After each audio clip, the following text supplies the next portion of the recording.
शहर के शोर शराबे से दूर आर्यन ने एक पुराना और सस्ता कमरा किराए पर लिया था।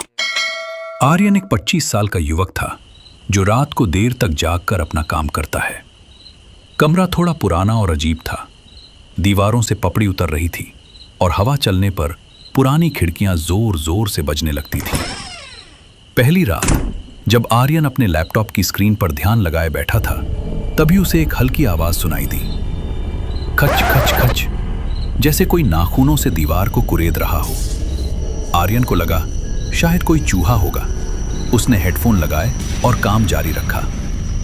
दूसरी रात आवाज बदल गई। इस बार वो कुरेदने की नहीं बल्कि चलने की थी। थप थप थप, ये आहट छत से आ रही थी। आर्यन जानता था कि ऊपर की मंजिल खाली है और वहां ताला लगा हुआ है। वो उठकर छत की तरफ देखने लगा।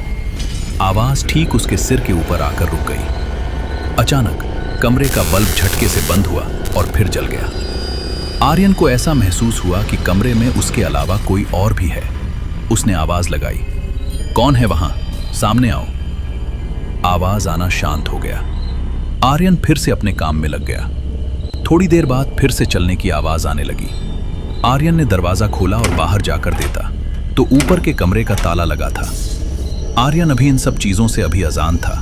उसको नहीं पता था उसके साथ क्या होने वाला है। आर्यन इन सब चीजों पर ध्यान नहीं देता था। वो इन सब चीजों में विश्वास नहीं करता था। आर्यन ने मुंह धोने के लिए बाथरूम का दरवाजा खोला। वहां एक धुंधला आईना लगा था।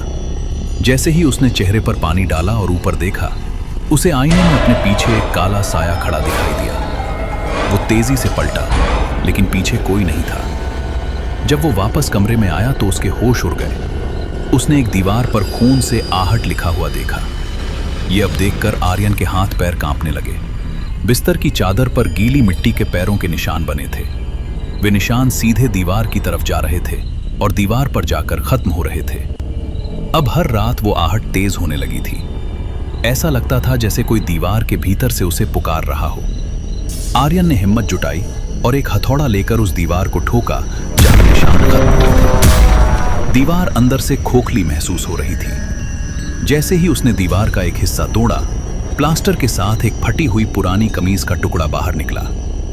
आर्यन की रूह कांप गई जब उसने देखा कि दीवार के उस छोटे से छेद के अंदर से एक जिंदा आंख उसे घूर रही थी। आर्यन डर के मारे पीछे गिर गया। तभी कमरे का दरवाजा अपने आप बंद हो गया। दीवार से वही खच खच की आवाज अब और तेज हो गई थी। देखते ही देखते पूरी दीवार फटने लगी। एक लंबा सूखा हुआ हाथ दीवार से बाहर निकला। आर्यन ने भागने की कोशिश की, लेकिन उसके पैर जैसे जमीन से चिपक गए थे। एक भारी और ठंडी आवाज गूंजी, तुमने मुझे बाहर निकालने में बहुत देर कर दी। अगली सुबह जब मकान मालिक कमरा देखने आया तो कमरा बिल्कुल साफ था। आर्यन का कहीं कोई नामो निशान नहीं था। बस दीवार पर नया प्लास्टर लगा हुआ था जो अभी भी गीला था। और अगर कोई कान लगाकर सुनता तो दीवार के अंदर से एक हल्की आहट सुनाई देती थी। आर्यन के दिल की धड़कन। स्टोरी अगर अच्छी लगी हो तो लाइक करें और चैनल को सब्सक्राइब करें।